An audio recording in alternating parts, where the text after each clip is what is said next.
Assalamualaikum warahmatullahi wabarakatuh. Hari ini saya akan mendemonstrasikan mengenai bagaimana cara membuat jamu. Nah, bahan-bahan untuk membuat jamu itu adalah jamu kering, yaitu kita memakai simplisia yang sudah dikeringkan. Itu ada simplisia kunyit yang tadi kita buat, ada simplisia jahe, ya jahe kering ya, ini untuk jamu kering.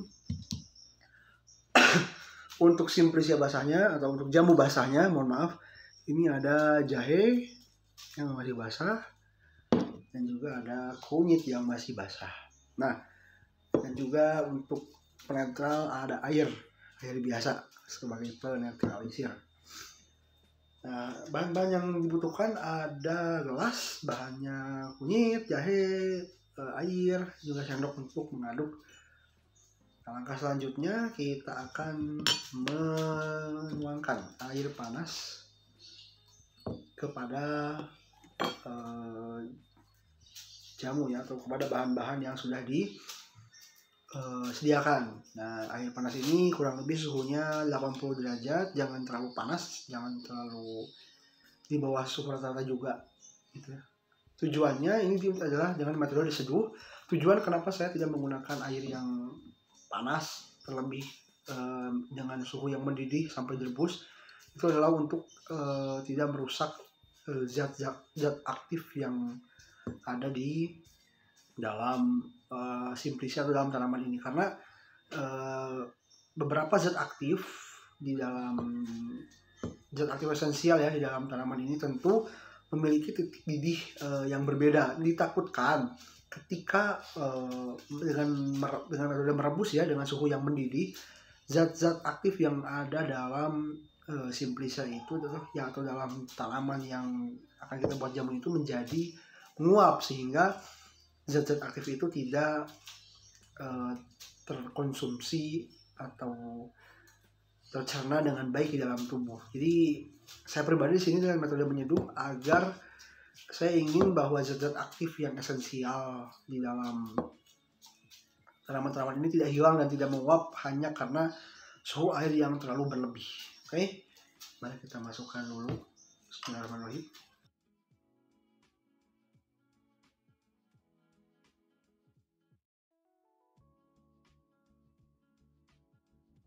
Kita diamkan dulu beberapa saat sampai seluruh bagian-bagian dari tanaman bahan baku ini terekstraksi dengan baik. Kita akan mengaduk-aduk, menggocek-gocek supaya zat-zat atau bahan-bahan yang ada di dalam larutan air ini dapat terdispersi dan sehingga dapat perlahan-lahan terlarut, sehingga paling tidak air-air yang ada di sini, terutama air kunyit, akan berubah warnanya menjadi kuning.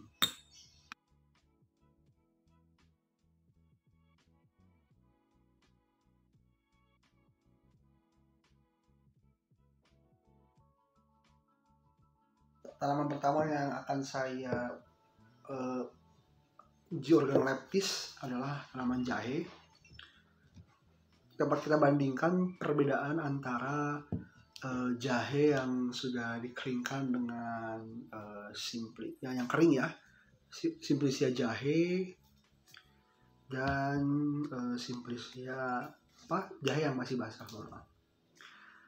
Dari segi warna dapat terlihat bahwa warnanya sama-sama kuning, namun warna dari jahe yang telah dikeringkan memiliki warna kuning yang lebih terang, yang lebih pekat, dan lebih clean, lebih bersih.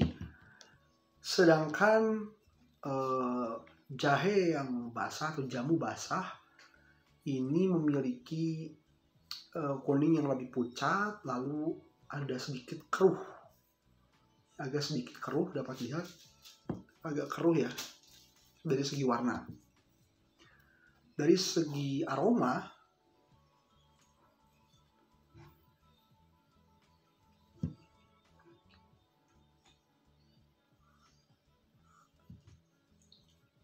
aroma simplisia jahe atau jahe yang telah dikeringkan ini lebih pekat, cenderung lebih jahe gitu, lebih aroma jahe.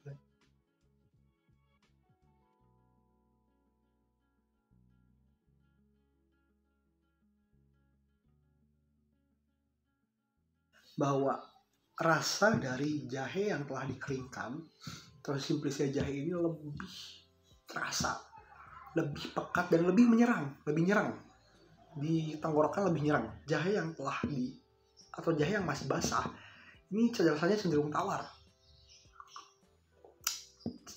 dan ada rasa jahe yang light, yang selewat di lidah itu. Untuk tanaman kunyit yang sebelah kanan ini adalah kunyit yang telah dikeringkan, yang sudah berbentuk Simplicia.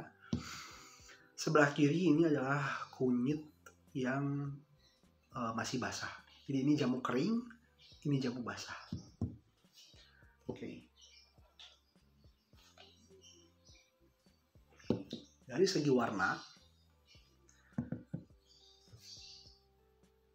jamu yang telah dikeringkan atau kunyit yang telah dikeringkan ini memiliki warna yang lebih clean, lebih bersih. Oranye pekat dan tentunya lebih clean. Berbeda dengan yang jamu basah ini dapat dilihat ini lebih keruh, sama seperti jahe ya.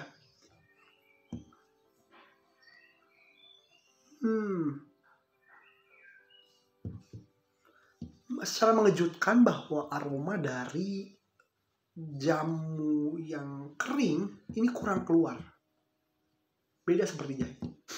Langsung kita icip.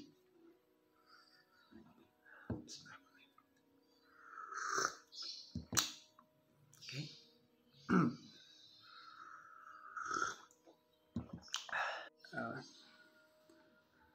Sekarang kita coba jamu yang basah, jamu kunyit basah. Sudah disedarkan lidahnya. Rasa kunyit jamu yang kering, ya, rasa kunyit di jamu kering ini lebih cenderung light, lebih bersahabat di lidah gitu ya. Artinya bahwa rasanya ada, meskipun tipis, rasanya tipis,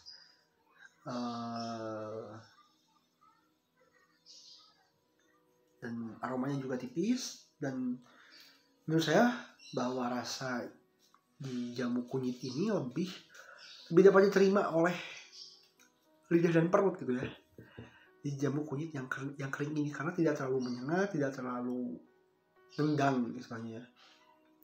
Sedangkan di jamu kunyit basah ini dari segi warna keruh, dari segi warna keruh, dari segi aroma juga lebih tebal, lebih bold, dan dari segi rasa tentu saja ini lebih nendang di lidah-lidah. Begitu.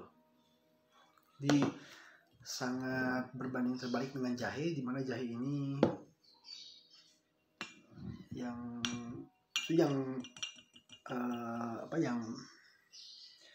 basah ini tidak mengeluarkan aroma sama sekali, hanya sedikit ada aroma jahe tapi sedikit. Dan yang kering ini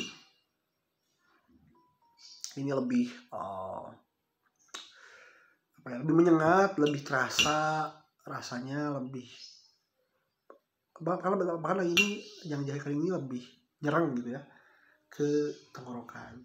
Dan untuk kunyit sebaliknya, justru yang jamu basah yang kunyit ini lebih mengarah ke rasa yang tebal, rasanya yang kunyit banget. Dan sedangkan yang jamu kering ini aromanya kurang, warnanya juga clean, dan juga rasanya juga ada rasa kunyit selewat, dan ini sangat bersahabat di mulut. Baik, untuk pembahasan jamu ada beberapa hal, di mana yang pertama tentu jamu yang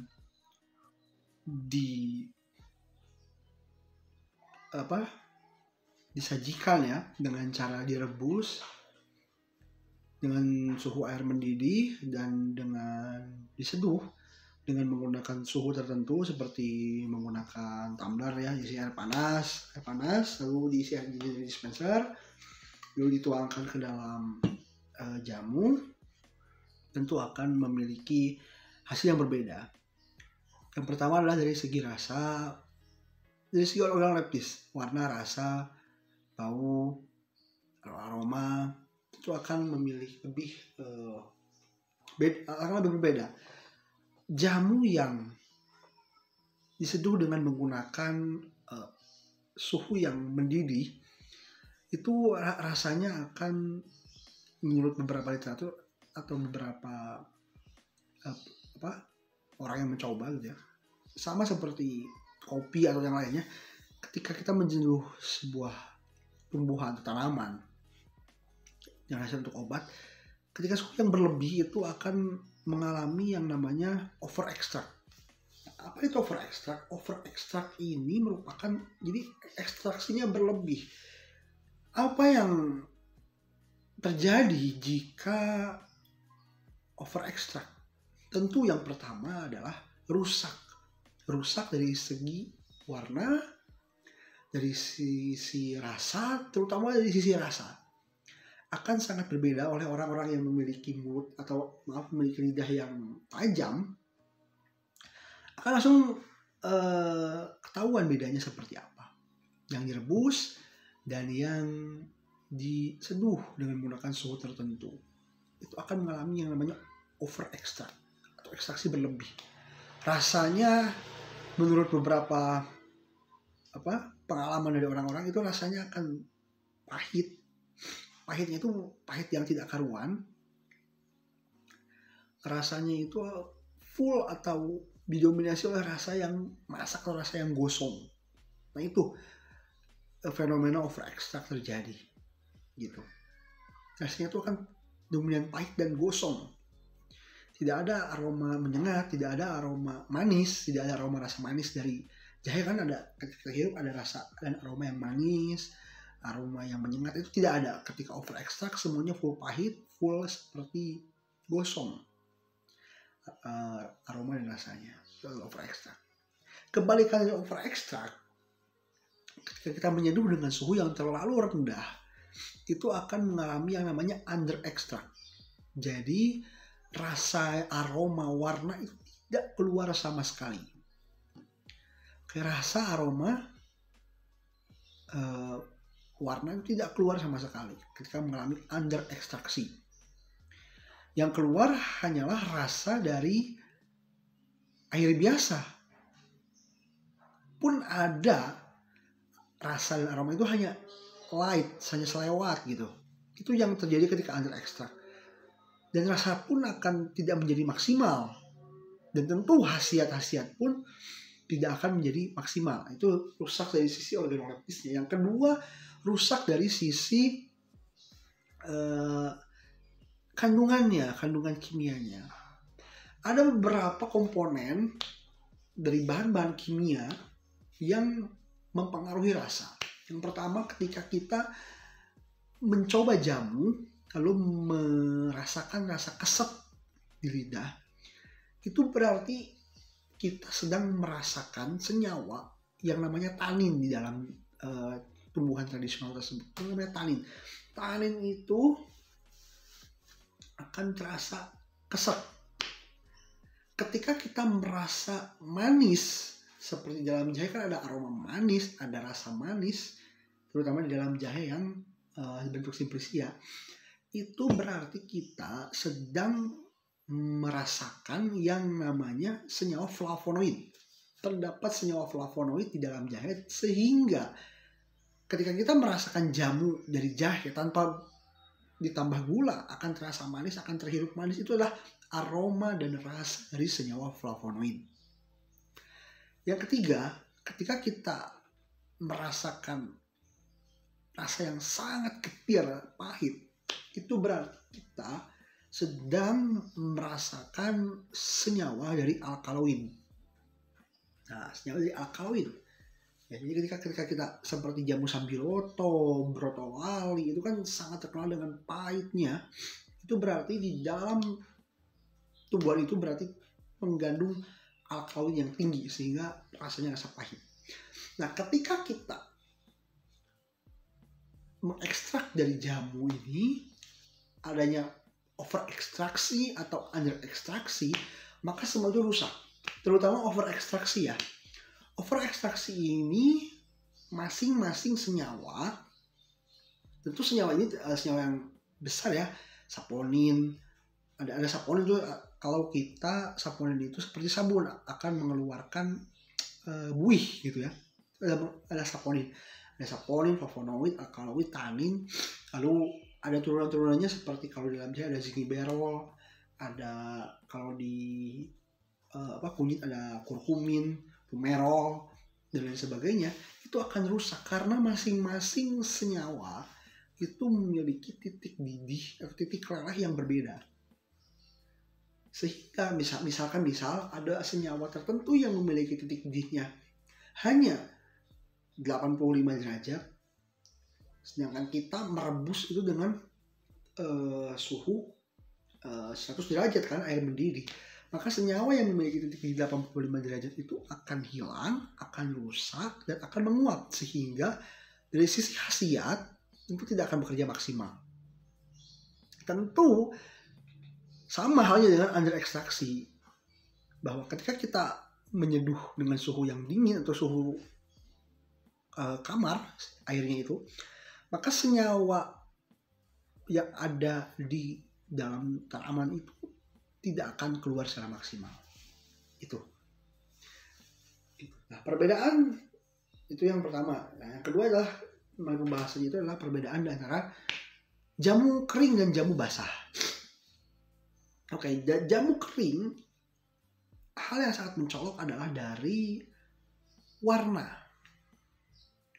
Warna pada jamu kering ini lebih clean, lebih bersih. Karena apa? Karena kadar airnya itu telah kita susutkan terlebih dahulu dengan di oven. Lalu setelah di oven, lalu juga seduhnya juga ya tidak ada kadar air dan sudah dicuci bersih sama-sama, lalu juga dirajangnya juga dengan hal-hal tertentu. Itu yang mempengaruhi adalah pengeringan. Yang dikeringkan tentu ini akan lebih clean karena dari segi kadar air telah telah susut ya kadar airnya. Sedangkan jamu basah itu cenderung lebih kotor, lebih tebal gitu, lebih tebal. Kenapa? Karena faktor pengeringan, karena di dalam misalkan jahe atau kunyit yang masih basah itu kan masih ada serat-seratnya kan, serat-seratnya, urat-uratnya. Nah, itulah yang mempengaruhi clean atau tidaknya suatu parutan, baik jamu atau simplisnya apapun itu. Baik, pembahasannya hanya itu saja. Dan untuk jamu ini tentu saja dapat dikomersialisasikan dari perusahaan-perusahaan ya, seperti perusahaan seperti merek-merek lalu Capaki 3 dan lain-lain kan mereknya jamu semua ya. Dan jamu juga dapat dibuat dalam sediaan serbuk ya, tidak harus dengan sediaan cair semuanya. Oke. Jadi begitu perbedaan dari jamu kering dan jamu basah. Tentu ada perbedaan yang dapat kita rasakan dengan saksama gitu ya. Seperti warna, rasa, dan juga bau. Itu juga, dan juga ada ekstraksi juga harus dalam prosedur yang tepat. Mungkin itu saja untuk pembahasan kali ini. Baik, kita masuk ke kesimpulan, bahwa kesimpulan dari pembuatan jamu secara sederhana dan pencicipan secara organoleptis jamu secara sederhana adalah tentu faktor ekstraksi suhu air tentunya sangat mempengaruhi dari rasa, warna, dan aroma dari jamu itu sendiri. Oke. Yang kedua, jamu kering dan jamu basah itu memiliki rasa yang berbeda, rasa, aroma, warna yang berbeda. Jamu kering itu lebih clean, lebih bersih tampilannya, sedangkan jamu basah itu lebih keruh. Jamu kering rasanya lebih keluar, sedangkan jamu basah rasanya tidak keluar. Sekalinya keluar pun hanya rasanya tebal sekali gitu. Sekalinya keluar pun rasanya tebal, tidak sehalus rasa dari jamu kering. Aromanya, rasa sudah, warna sudah, lalu aromanya untuk jamu kering itu aromanya lebih spesifik dan lebih keluar. Untuk jamu basah, aroma yang dikeluarkan itu cenderung hanya memang keluar aromanya, tapi tertutup oleh tebalnya aroma itu. Jadi kita tersamarkan oleh tebalnya aroma itu. Itu saja. Dan juga ada beberapa faktor yang mempengaruhi rasa jamu. Bahan bakunya ya, jamu kering, jamu basah, faktor ekstraksinya, suhu airnya itu seperti apa, apakah dia over extract atau under extract. Lalu dari kesimpulan dari jamu ini adalah rasa ya. Rasa dari jamu ini tentu dipengaruhi oleh zat-zat aktif yang berada di dalam Simplicia atau tanaman tradisional tersebut. Baik, terima kasih. Sekian yang dapat saya sampaikan pada video pembuatan jamu ini. Lebih kurangnya mohon dimaafkan. Wassalamualaikum warahmatullahi wabarakatuh.